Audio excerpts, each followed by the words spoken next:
Lawyer Ferdinand Topacio set to file an ethics complaint against Senator Risa Ontiveros. I think that's today, ano? Ano naman kaya ang reaksyon ng senadora dito? Tanungin po natin. Our journo in the Senate, Merrimon Reyes. Merrimon, okay. Ang reaksyon ng senadora sa kanyang media briefing earlier at magandang hapon sa iyo.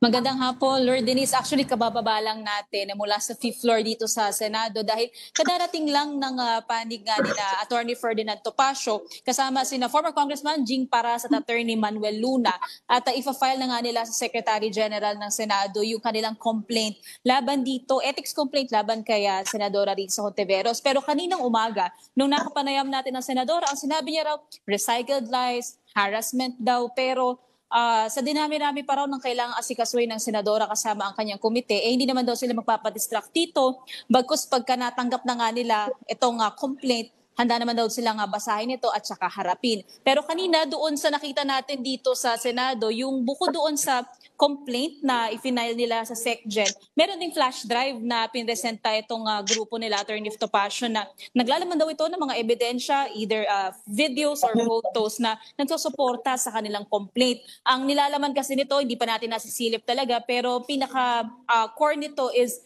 meron daw witness tampering or bribery na ginawa ang senadora. Una, patungkol doon sa mga witness na dumalo sa Senate probe patungkol dito kay KOJC Pastor Apollo Quiboloy. Pero nabanggit na rin dyan, pati pa raw sa ibang mga kaso raw o pagdinig daw ng senadora na maaari nagkaroon din daw ng witness tampering. Yun daw yung magiging laman ng kanilang complaint. Balik sa inyo. Oo, sabi na nga senadora. Actually, July pa to no? At may hirit pa nga dati si Attorney Topacio na nag-file supposedly ng cyber libel complaint na, you're in my world now. May, parang gano'n, ano? Parang gano'n at parang pumasok ka sa bitag ko.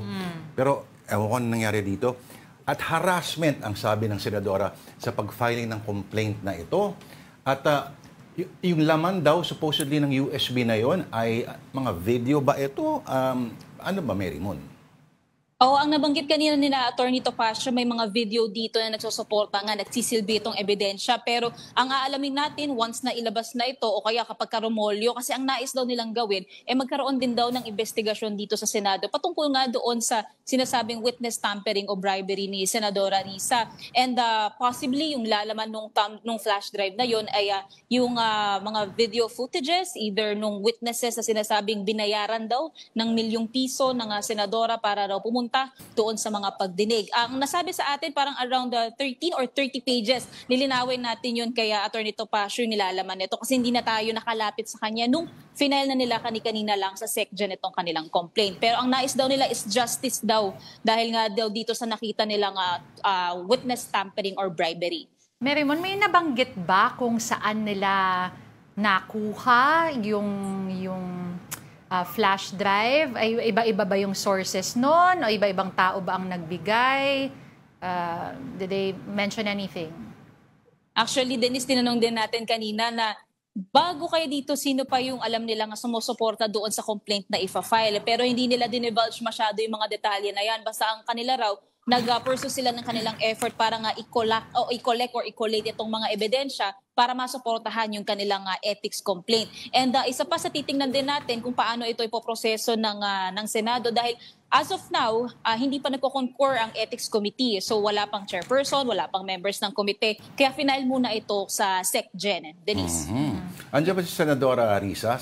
Willing daw siyang harapin Oo nga, Lord, sana tinignan din natin kung aabangan din ba ng senadora. Pero yung kanyang pressure kasi kanina umaga pa bago mag-noon. Kaya so far ngayon tahimik na dito sa Senado. Even yung ilang mga pagdinig pa ng komite, tapos na rin. Kaya so far, sina Attorney Topacio pa lang yung nakita natin dito. Pero subukan na nating makapanayam itong sa Senadora Risa dahil nandito na nga ang complaint laban sa kanya. Yung may kapihan, may mga sinabi rin sa kapihan supposedly na parang conference yan, no? Parang sinusuportahan niya raw supposedly yung panawagan ng Pangulo ng lifestyle checks at naniniwala siya na by virtue of command responsibility na dapat managot din o may pananagutan din kahit paano ang DPWH Secretary.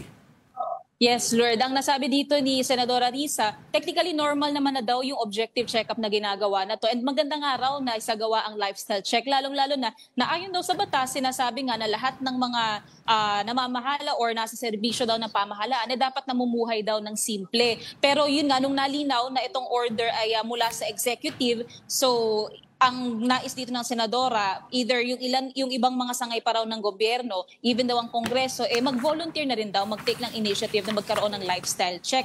And isa pa sa nabanggit din, maganda rin daw na maging ehemplo si Pangulong Bongbong Marcos dito sa utos niya na lifestyle check. At maaari daw simulan niya to sa pagsasapubliko ng kanyang salin.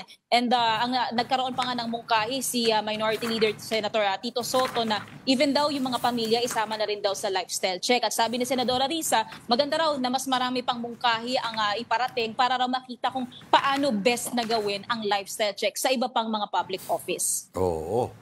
Mga senador, lifestyle check din nila, pwede rin. Uy, Marymon, papaalam na kami sa'yo pero may ano lang. Try mo nga alamin kung buhay pa yung billboard ni Atty. Topacio. Sa may C5 yata yun, may nakasulat na Mr. Sex Appeal. Ayan, no? Ayaw mo maniwala sa akin. Sige, Lord, silipin natin yan. Maraming salamat sa iyo, ang ating mobile journalist, Marymon Reyes.